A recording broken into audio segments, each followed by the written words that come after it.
The Intel-designed laptop sold as the Aftershock Vapor 15 here in Australia, Eluktronics MAG-15 in the US, or XMG Fusion in Europe is available with either Nvidia GTX 1660 Ti or RTX 2070 Max-Q graphics. But what are the differences between them? In this comparison, we'll compare games at all setting levels, video editing, thermals, and battery life to help you decide if it's worth paying more for the 2070 Max-Q upgrade.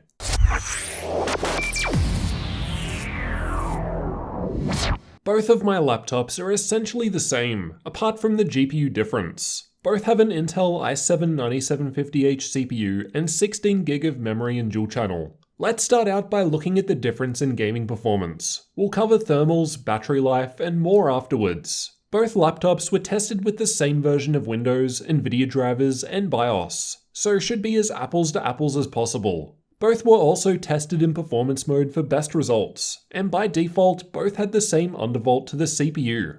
Control was tested walking through the start of the game. In all upcoming graphs, I've got the GTX 1660 Ti results shown by the red bars, and the RTX 2070 Max-Q results shown by the purple bars. And I've also tested all games with all setting presets. In this game, there wasn't much difference in terms of average FPS. At high settings, the 2070 Max-Q was just 7.8% faster. However, there was a much larger 23% improvement to 1% low. Shadow of the Tomb Raider was tested with the game's built-in benchmark tool. At the lower setting presets, there was less of a difference between the two, presumably as we're more CPU bound. At higher settings though, the 2070 Max-Q is further ahead, with a 16% lead at max settings. Battlefield 5 was tested in campaign mode, and there was a lower 8.8% improvement to average frame rate at ultra settings in this game. The 1% low performance in this title is usually a bit all over the place, and at lower settings the difference closes.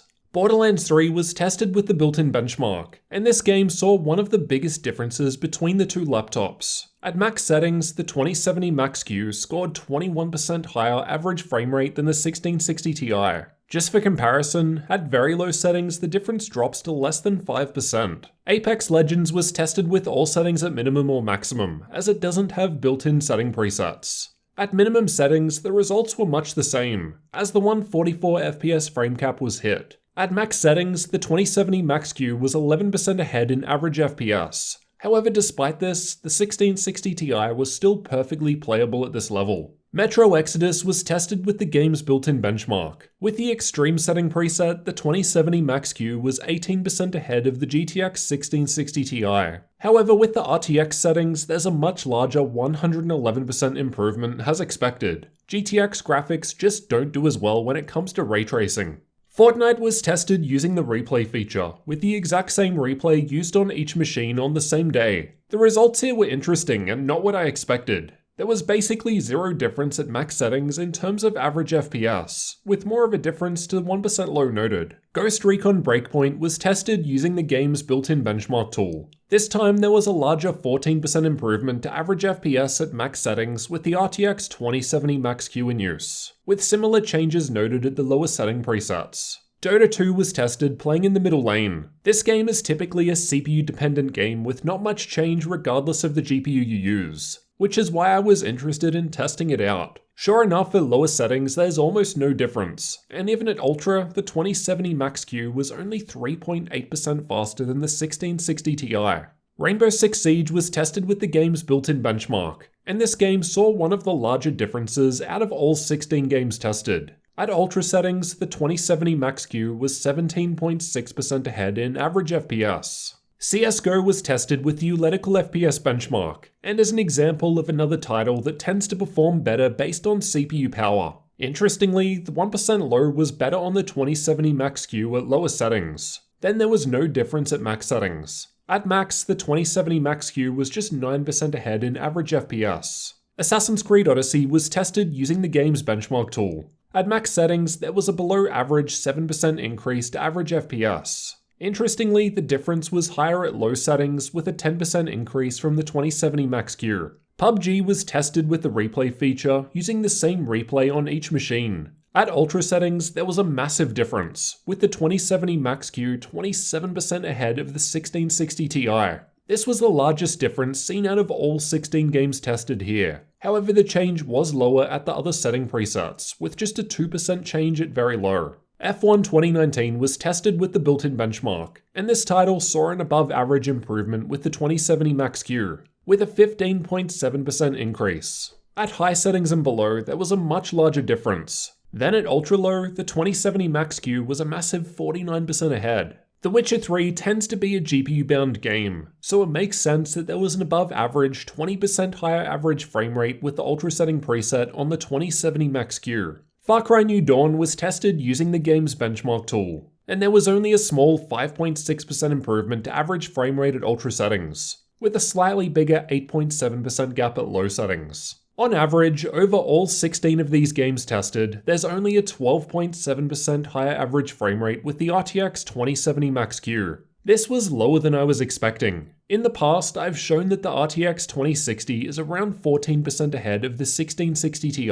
and I've also shown that the RTX 2070 Max-Q is around 6% ahead of the RTX 2060. The lower results do make sense though when we consider that this laptop limits the GPU temperature to 75 degrees Celsius. This prevents it from running at higher power limits, thereby restricting performance. With that in mind, let's check out the thermals next. Both laptops have the same cooling solution inside. They're essentially the same, just with different GPU. Testing was completed with an ambient room temperature of 21 degrees Celsius, so results should be comparable. With the version of the BIOS I'm using, 0048, both have the same limit of 90 degrees Celsius for the CPU and 75 degrees for the GPU. Again, both CPUs are undervolted by default, but I've also pushed this further to see how it can help. Stress tests were done with the Ada64 CPU stress test and Heaven GPU benchmark at the same time to fully load the system, while game tests were done with Watch Dogs 2, as it uses a good combination of CPU and GPU.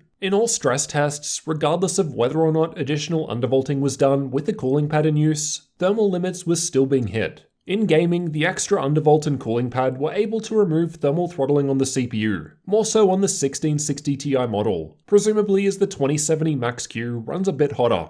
However, the GPU was still thermal throttling regardless of test. These are the clock speeds for the same tests just shown. With the stress tests running with stock performance settings, the CPU speeds are about the same. Differences in GPU speed are expected. They're different GPUs after all. I was more interested to see if the CPU would throttle more as a result, but this doesn't seem to be the case. This was seen again even with the cooling pad and additional undervolt. Both CPUs were around the 3.9 GHz mark. While gaming, the clock speeds of the CPUs are similar between 1660 Ti and 2070 Max-Q, so it seems like the GPU difference isn't negatively affecting CPU performance. These are the average TDP values for each test. We can see the 2070 Max-Q is using more power to achieve its higher speeds, despite both being capped to 75 degrees Celsius. In these combined workloads, neither GPU was able to hit its 80 watt cap due to the thermal constraints. I've also measured total system power draw from the wall with the Witcher 3,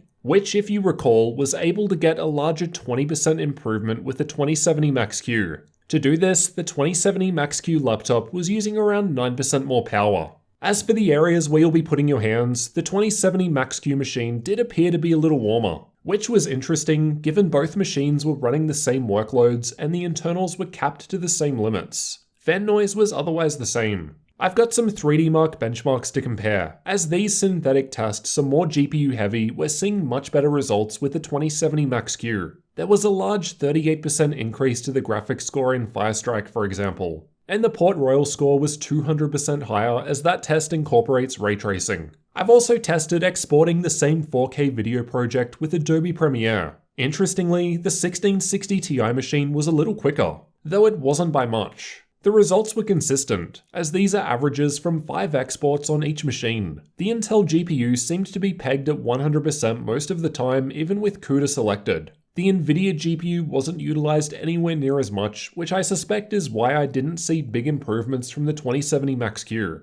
So that could vary by projects. I was just exporting one of my laptop reviews. Both laptops have the same large 6-cell 94 Wh battery. They were both tested the same, with the screen at 50% brightness, background apps disabled, and all RGB lighting off. The results don't make sense to me. In the watching YouTube test, the 2070 Max-Q machine was only able to hit 3 hours, but the 1660 Ti system passed 7 hours in the same test. I tested the 2070 Max-Q machine again, same result. And I even tried a Windows reset in case there was something strange going on, but no change again. The gaming results make a bit more sense. We'd expect the 2070 Max-Q to burn through power a bit quicker. But yeah, take my out of gaming results with a grain of salt, because this much difference shouldn't be happening with Optimus. Now for the final difference, the price. Here in Australia, if you want to get the Vapor 15 from Aftershock, we're looking at $780 Australian dollars extra, or 34% more money. In the US, the MAG-15 from Eluktronics, which is the same Intel design chassis, seems to go for $1,600 US dollars for the 1660 Ti model, or $1,900 US dollars for the lowest 2070 Max-Q model, which is 18.7% more money. In Europe, the XMG Fusion 15, again same laptop, is $465 more for the same 2070 Max-Q, or 21.5% more money. In all of these cases, personally, I find the extra cost hard to justify for the 2070 Max-Q. Although results do depend on the specific game you're playing, as we saw earlier, on average there was less than a 13% improvement out of all 16 titles that I've tested at stock. The 1660 Ti is offering much better value, and in most cases is still a great matchup for the 144Hz screen. It is of course worth considering that the 2070 Max-Q also has 2GB more VRAM, which could be more beneficial in future. And I need to mention that you can't upgrade the GPU after buying. Generally for this reason, I recommend buying the best GPU you can afford, but as we don't seem to be getting full performance here, it's hard to justify.